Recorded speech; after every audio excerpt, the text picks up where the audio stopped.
Great, right. Good to be here. I'm taking the conference title absolutely literally, looking at roots. I want to take you on a sort of personal journey of my developing interest in roots and rhizomes.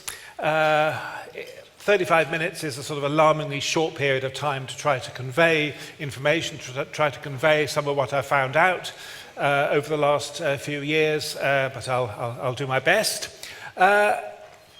First of all, I'd just like to credit Curtis Lubber for this rather wonderful opening image. Curtis is one of several researchers in the Czech Republic who are doing some really, really interesting work on roots and clonality, and I think he's a name we'll probably hear more of in the future. So, I've mainly been concerned with perennials, herbaceous plants, as I know a lot of us are, but what goes on above ground, what gets us excited when we're going around the nursery or the garden centre or looking at plants in the garden, is a 9-day wonder. It's that stuff that appears in spring and dies back by autumn. It is not the core of the plant. It is something temporary, which perhaps is a powerful reminder that we should be taking a lot more interest in what goes on beneath ground. So I would argue that roots and rhizomes form the persistent core of the plant.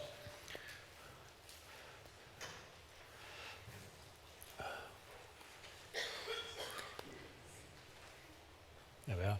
I'm very interested in growth habits and long-term performance. I'm interested in knowing what a planting is going to look like 5 years, 10 years, even 20 years after installation. I'm interested in researching things like longevity, the rate of spread, tendency to seed, and the persistence of the plant in that particular place, or indeed whether it moves around. So understanding underground, the core plant, is absolutely crucial.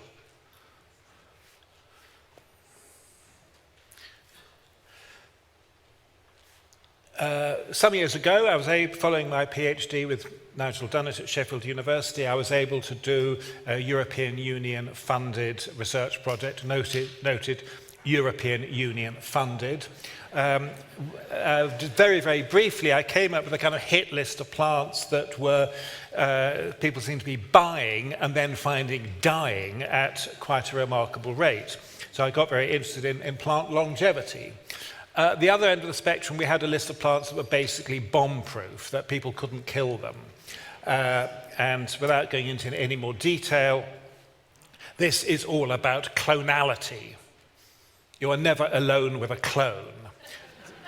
So I got very interested in rhizomes, possibly a bit too obsessed with rhizomes, but also identifying plants that had other structures that you buy from the garden centre, and it says perennial on the label, and you look up in the RHS dictionary, and basically perennial means it lives forever. There's no limit on its lifespan, and you find that after a number of years it dies.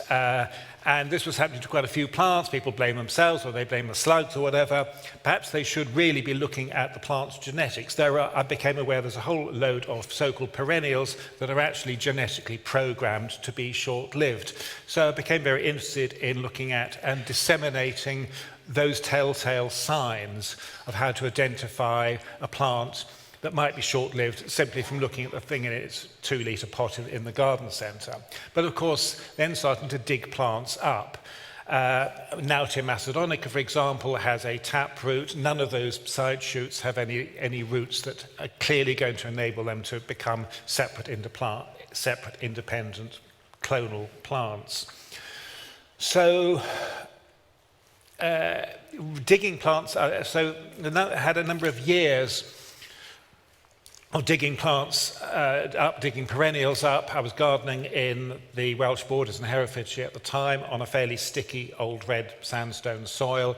This was an extremely messy business with a power washer trying to blast soil off roots and getting sort of covered in wet mud at the time. but really very, very useful, except realizing that, in fact, photographing roots in a studio is actually quite difficult. So many of the structures are brown, quite difficult to really distinguish one feature from another. Realizing that, in fact, many of these short-lived perennials have a very similar architecture to annuals, the one point of shoot-root connection. Even things like Aquilegia may have a more complex root structure, but again, we've just got that one point of connection between shoots and roots. And I banged on about this in a number of workshops I did over the years, just to try to get across to people how you can actually look at a new and unfamiliar plant and make some sort of prediction about its long-term performance, which is, I think, a crucial skill for anyone designing with plants, as opposed to those that are clearly rhizomatous. And I got very carried away looking at how much rhizome systems branch, how much they spread, how much they persist.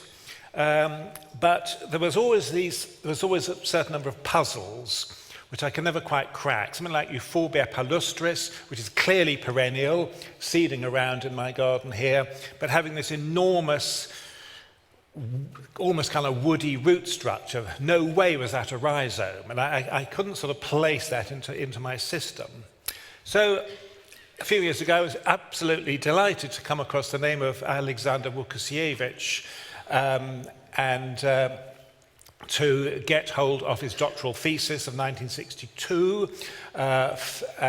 through a friend who had studied at Poznan University. And we had access to this, and this was a revelation. At last we had something that was able to really a very elegant categorization of perennials based on what goes on underground.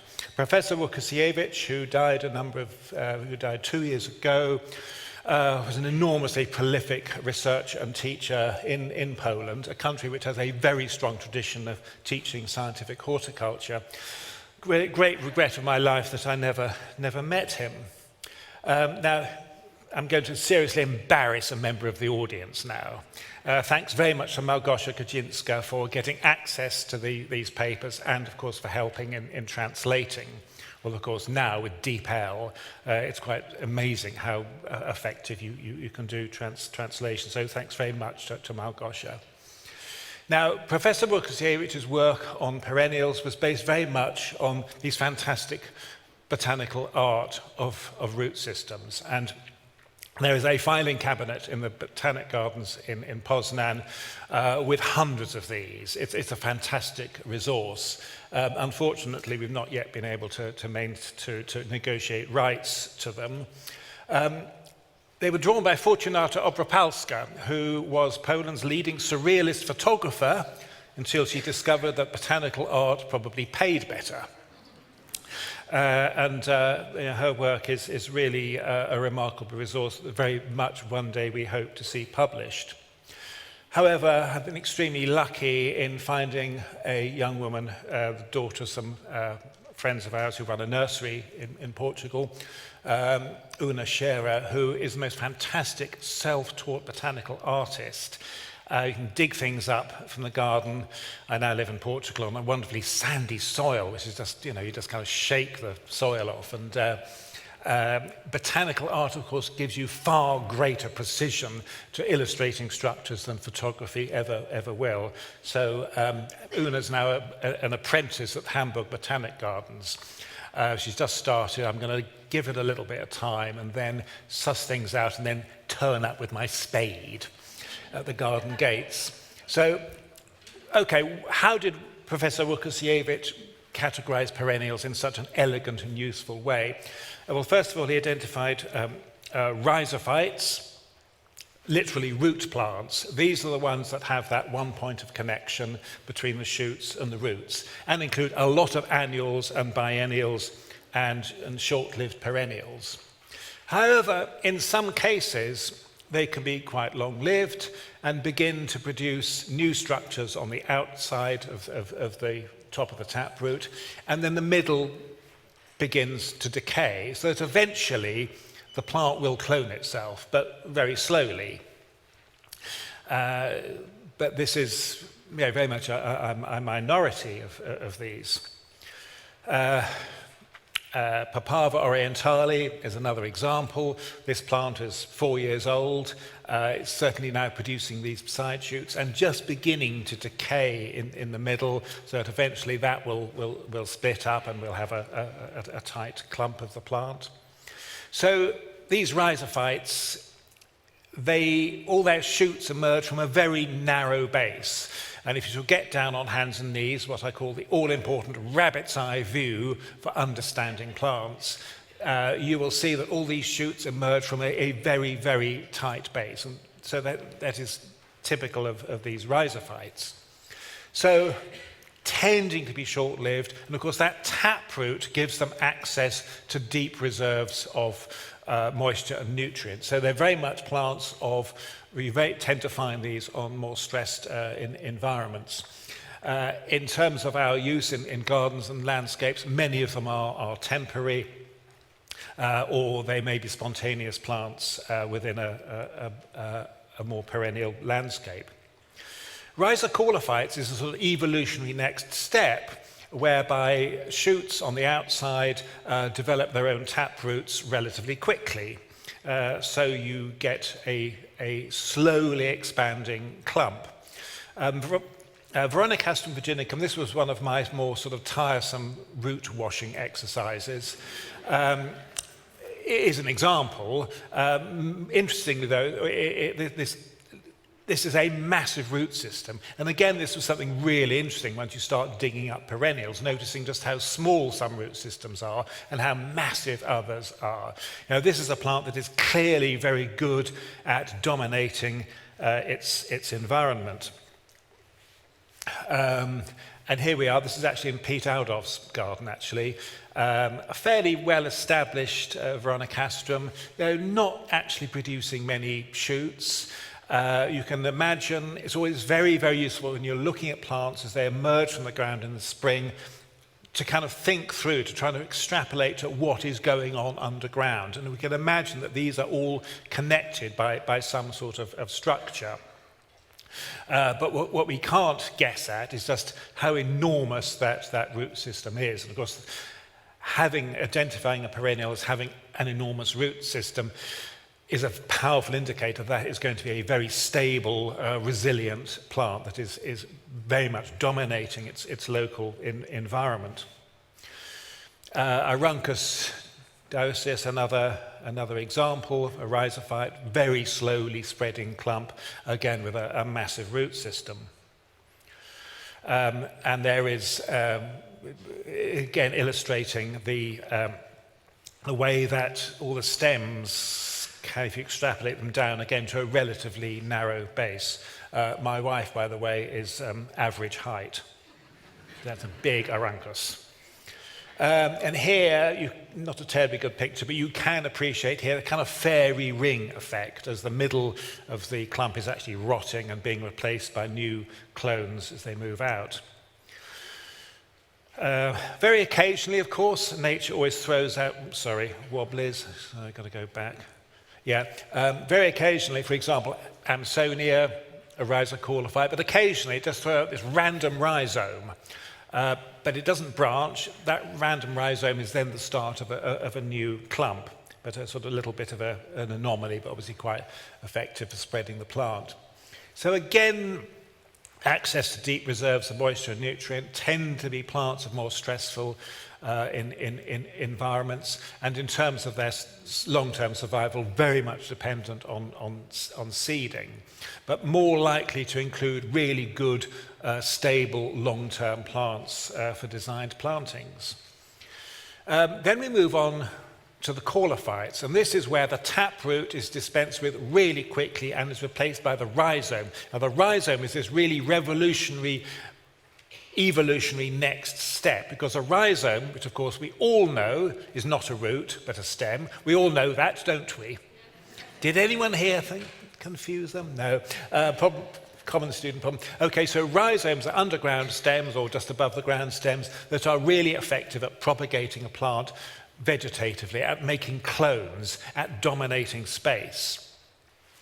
Rudbeckia fulgida, for example, geraniums, we all love geraniums, Geranium oxonianum here with showing this sort of multiplicity of shoots that are kind of marching outwards and branching year by year, so that by the time the original rhizome is dying, it's been replaced by this complex network of branching rhizomes, so forming a really solid clump.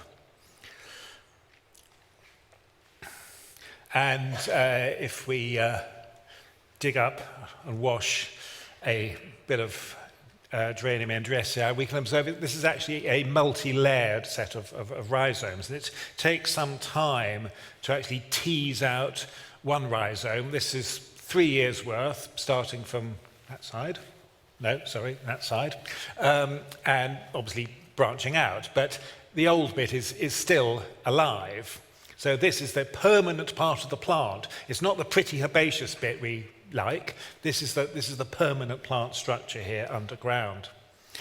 But not all of these rhizomatous plants seem to perform in the same way. Geranium endresii is a brilliant weed suppressor. Rudbeckia fulgida very definitely isn't.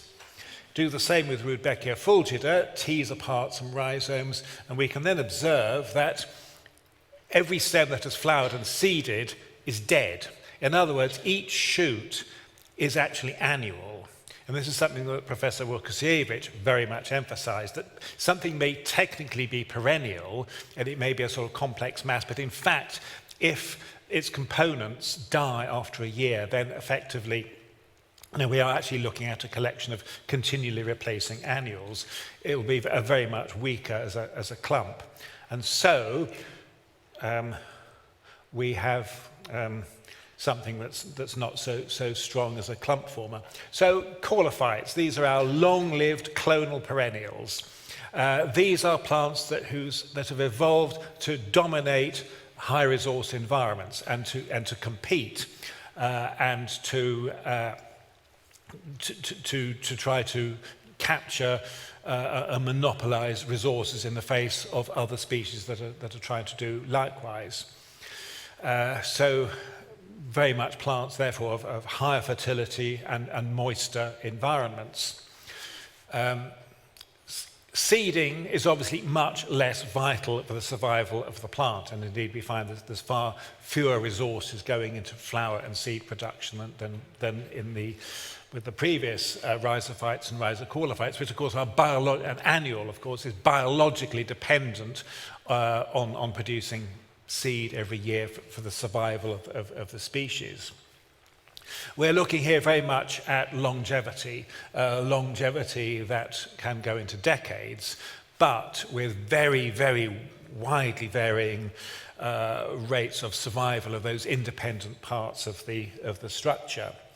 And of course, as designers with perennials, we absolutely love these. These are very much the mainstay of a lot of what we work with, something we can plant there in the fairly confident knowledge that in a couple of years' time it'll be a nice clump that much across. And particularly for public landscapes where maintenance is not so good, where damage is likely to occur, these are the plants that are essentially self-repairing, that they are capable of filling gaps, and that's absolutely vital for anyone who has anything to do with public space plantings.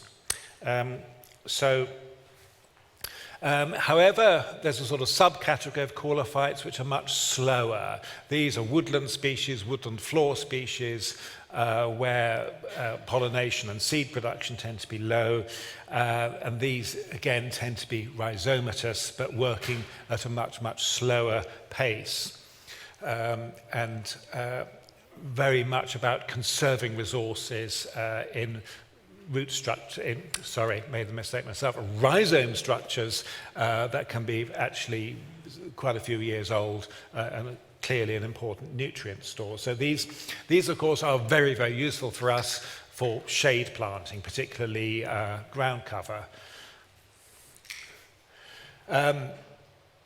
So looking at patterns of rhizomes in spring, is a good fun exercise. A really good place to do it, by the way, is that enormous newish double border at Kew Gardens.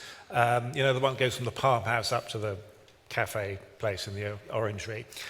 Rather a kind of terribly old-fashioned border, actually, rather kind of disappointing that they commissioned that, but a great place to look at what is going on with perennials, because you've got these great big clumps of plants, and you can sneak along the back and poke around with your Swiss Army knife and take photographs like this. These kind of images, you know, months before something gets interesting, you can see the pattern of what is going on underground from looking above.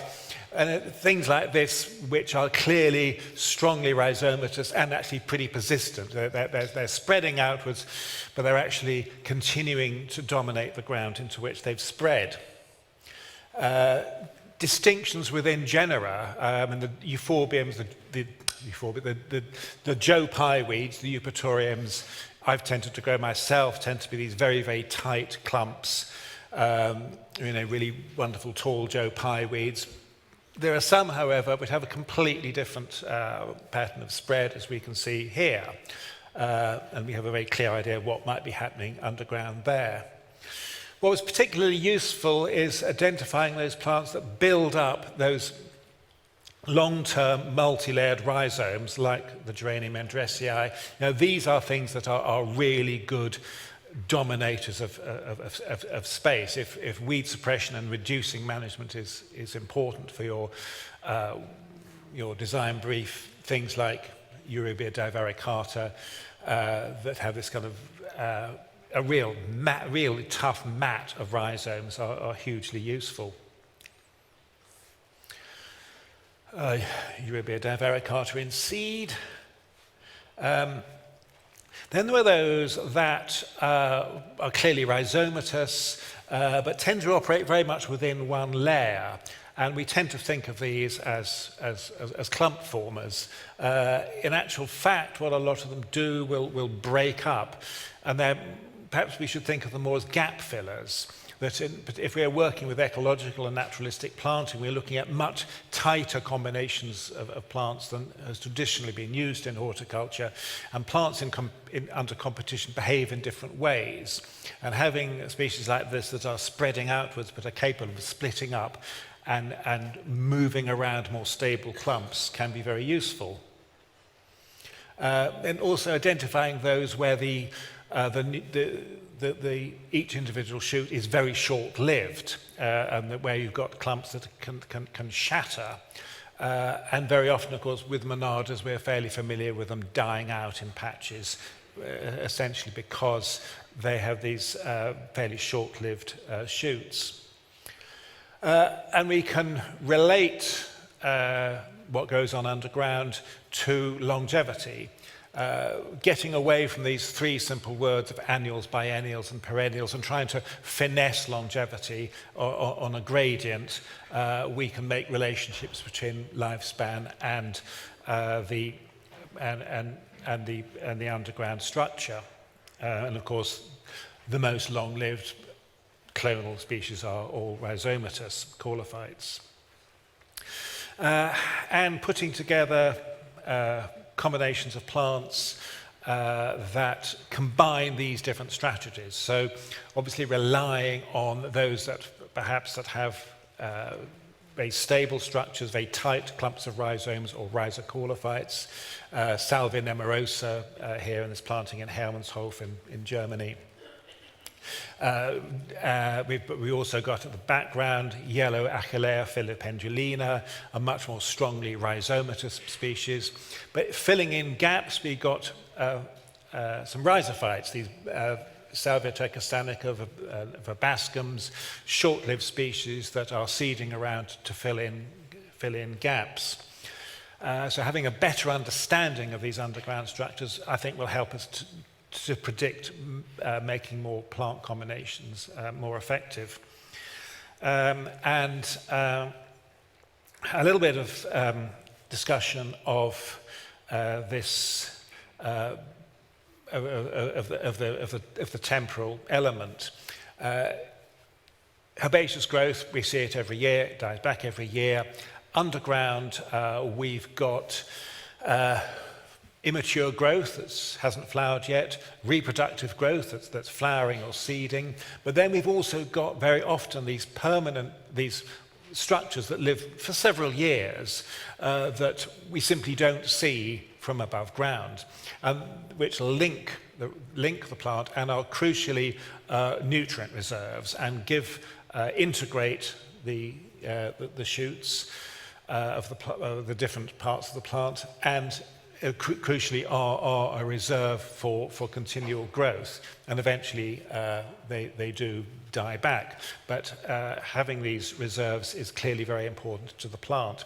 And something like Rudbeckia fulgida, which doesn't have these reserves because the shoots are annual, is clearly a much less effective plant at persisting in space and much more vulnerable to competition.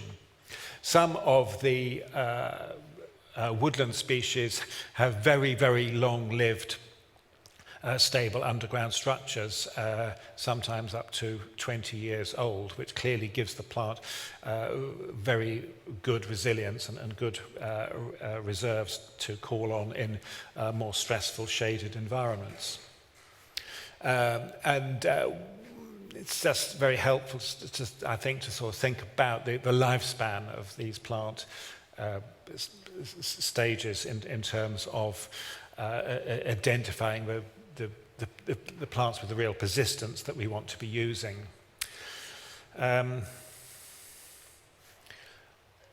Identifying those that, like many Lysimachias, which are both very strong spreaders, but also very, very good at holding on to space. Many of the species that run around, that appear to be making very aggressive spread, are in fact just doing that as an insurance policy. Lysimachias, though, tend to hold on to space, but not able to penetrate the existing clumps of other plants. And so one of the things you come up against is people complaining about, oh, I planted it here and now it's running all over the place. There seems to be almost a fear of strongly spreading perennials. In many cases, I would suggest this is really quite misplaced, that what the plant is not actually set on world domination.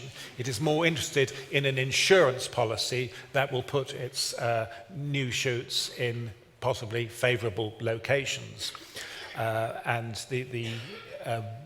But these plants rarely have the ability to seriously compete with those with tighter clumps. Here we've got a nice example of just one of those plants that does seem to terrify certain amateur gardeners.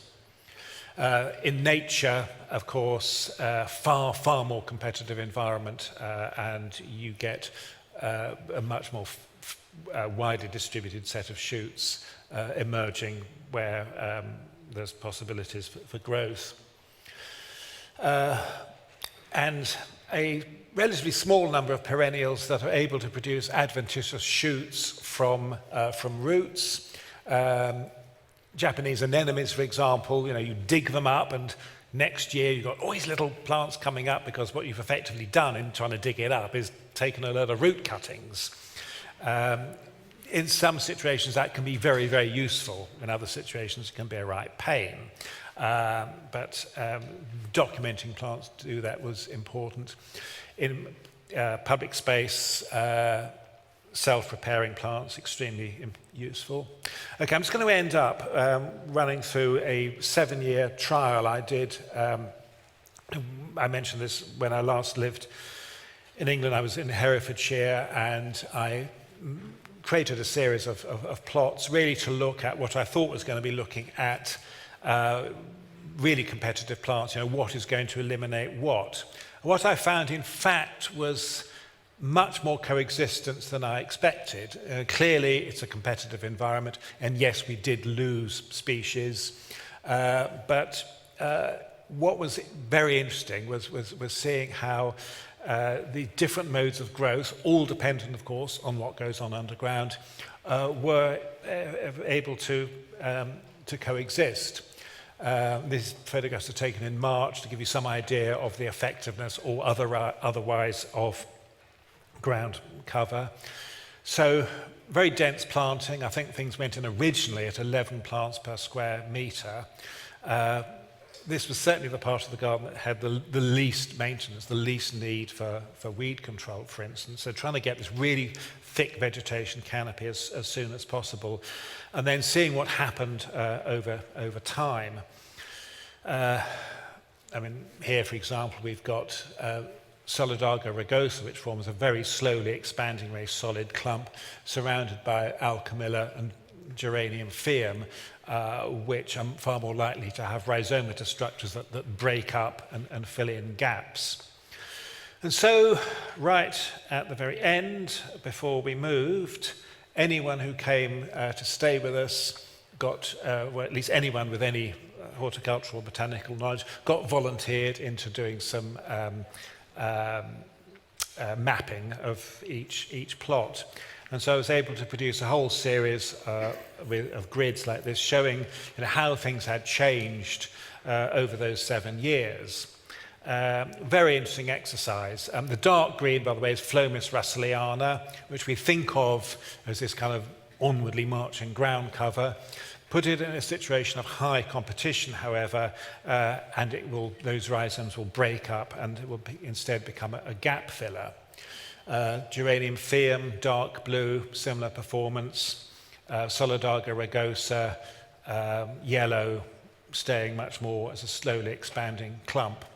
Extremely useful exercise, and one that I think could be you can kind of replicate this quite effectively, I think, in many situations. I wish more people did this kind of thing. It gives you a really great idea of how plants perform over time, and I could talk about this endlessly, but I'm not going to today. I'm going to end up promoting Garden Masterclass, which Annie Guilfoyle and I have been running for the last few years. This is the kind of information we are trying to convey to people within our industry, within our business. Do please check us out. We think we do a very good job in helping to share information. So thank you very much.